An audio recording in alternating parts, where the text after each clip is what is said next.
So the next thing we're going to do is we're going to review our proof techniques. There are really three that we're going to talk about. So the first proof technique is direct proofs. And we're just going to look at an example of a problem that we would use this for. So let's look at an example. I want you to prove the following. If A is even, then 3A is even.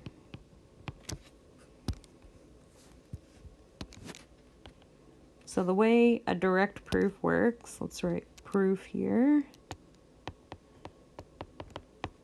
You're going to assume the part that comes after the if, your hypothesis, A is even. So you're going to assume A is even, and then you need to figure out, you need to do some work so that you can make the conclusion here that 3A is even.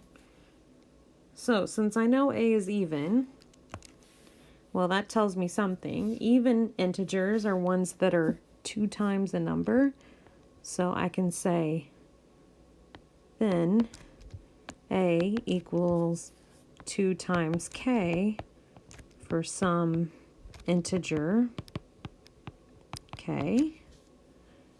And what I'm trying to conclude is over here something about 3A. So I should probably look at 3A next.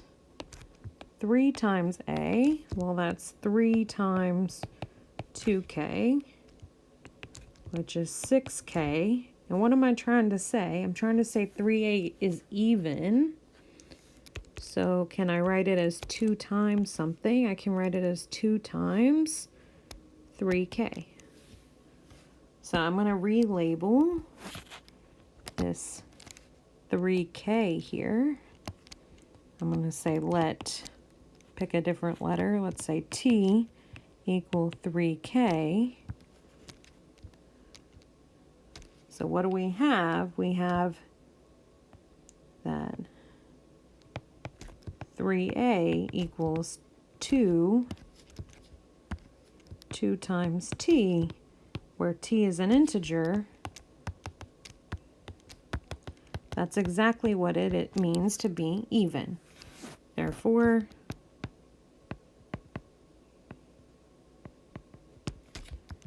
(3A) is even, and that completes my proof. So always with direct proofs, you're starting with your hypothesis and you're trying to establish the conclusion. Now, the second proof technique we're going to talk about is proof by contrapositive.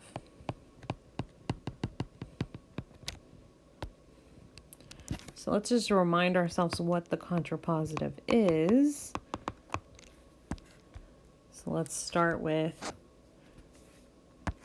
the contrapositive of a conditional statement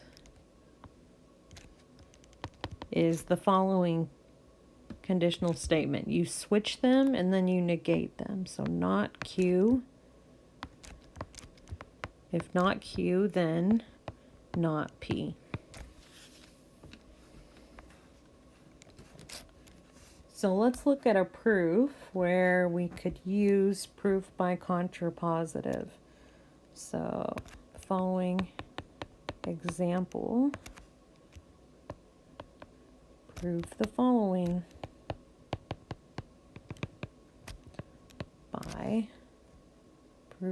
by contrapositive.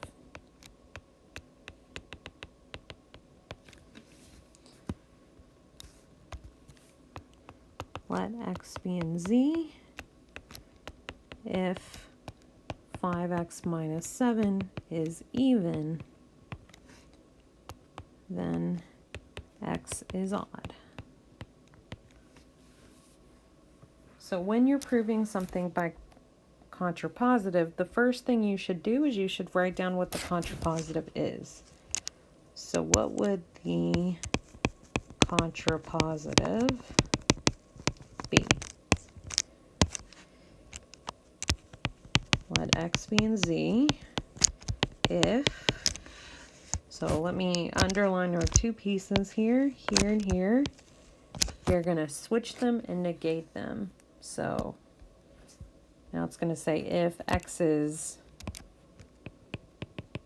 not odd, so if it's even, then 5x minus 7 is odd.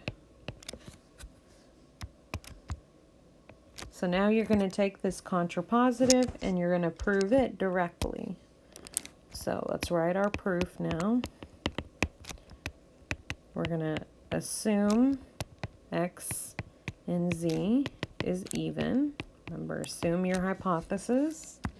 And now I need to get to my conclusion. And what's my conclusion? 5x minus 7 is odd.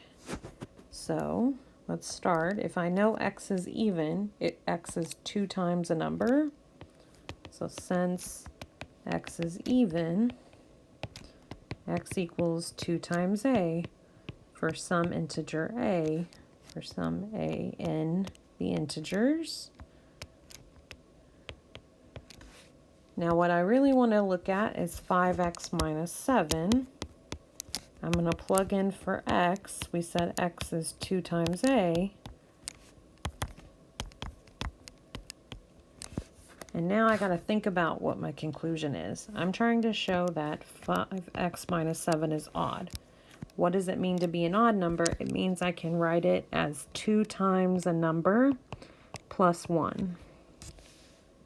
So the first thing is I'm going to need a plus 1 here. So if I put in a plus 1, I got to subtract 1 away. So it's really minus 8. So minus 8 plus 1 is minus 7 still. But now I can take this front piece and I can factor out a 2. And it would be 5a minus 4 plus 1. And now that's what I need to relabel there. So we would say let q be 5a minus 4. And what have we shown? 5x minus 7 equals 2 times q plus 1, where q is an integer, and that's exactly what it means to be odd. Therefore, 5x minus 7 is odd, and that's the end of my proof by contrapositive.